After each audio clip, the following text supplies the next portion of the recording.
গতকাল অর্থাৎ মঙ্গলবার সুন্দরবনের মইপিঠে নাগেদাবাদের জঙ্গলে হয়ে গেল বনবিবির পুজো। লোকে মুখে শোনা যায় বনবিবির পুজোর শেষেই সন্ধ্যাবেলা বাঘ আসে এই মন্দিরে, তাই বিকেলের পর এই মন্দিরে কাউকে ঘেঁষতে দেওয়া হয় না। সুন্দরবনের মানুষ মনে করেন বনবিবি তাদের বাঘের হাত থেকে রক্ষা করেন, তাই ঘটা করে বৈশাখী মাসের শেষে পুজো করা হয় এই জঙ্গলে বনবিবির। হিন্দু মুসলিম দুই সম্প্রদায়ের মানুষ দায়িত্ব নিয়ে পুজো করেন এখানে। মাতলা নদী থেকে নৌকা করে চলে আসেন এখানে পুজো দেওয়ার জন্য।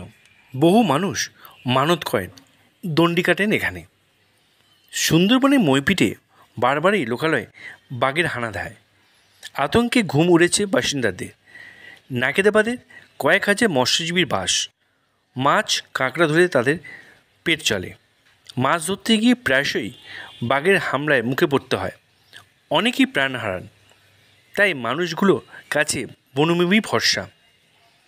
জঙ্গলে জাল দিয়ে উঁচু করে ঘেরা এই মন্দির, মন্দিরের পাশে রয়েছে বনকর্মীরা যাতে কোনো বিপদ না হয়। আশেপাশে থেকে কাতারে কাতারে মানুষ এই মন্দিরে আসেন পুজো দেওয়ার জন্য। আমরা বাড়িপুর থেকে এসেছি। এটা স্বাভাবিকভাবে 3 জাতের পুজো, আউলে বাউলে জেলে, ঠিক আছে। এবার অনেকদিন ধরে আস্তে আস্তে আস্তে আস্তে আস্তে আস্তে এই মন্দির অন্যরকম ছিল। আগে যখন আসতাম অন্যরকম ব্যবস্থা ছিল, এখন অন্যরকম ব্যবস্থা। আগে এত ডিপলি এত খাড়াই পাহাড়, এটা খাড়াই মতো ছিল, অনেক আমাদের উঠতে নামতে অনেক অসুবিধা হতো। এবার এই জায়গাটা দেখছি পরিস্থিতি অন্যরকম হয়ে গেছে, অনেক ভালো হয়েছে আগের থেকে। কি নাম আপনার? টুবলু থেকে আমরা এসেছি মায়ের কাছে ভোগ বিতরণ করব।